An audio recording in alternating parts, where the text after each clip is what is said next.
В соответствии с требованиями статьи 69 закона о Гагаузии о выборах в Народное собрание Гагаузии депутатом по Гайдарскому избирательному округу номер 22 избран независимый кандидат Попаз Зинаида Ильинична. С вашего разрешения я хотел бы вручить удостоверение.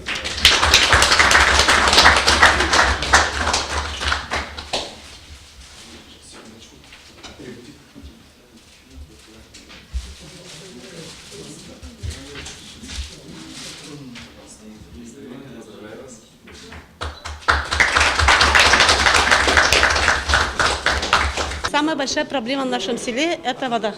Но мы выбрали грант, и воду мы начали проводить.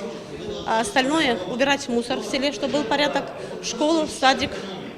И малоимущим людям, чтобы сделать какую-нибудь помощь, чтобы старики, есть больные дети, чтобы им немножко помочь.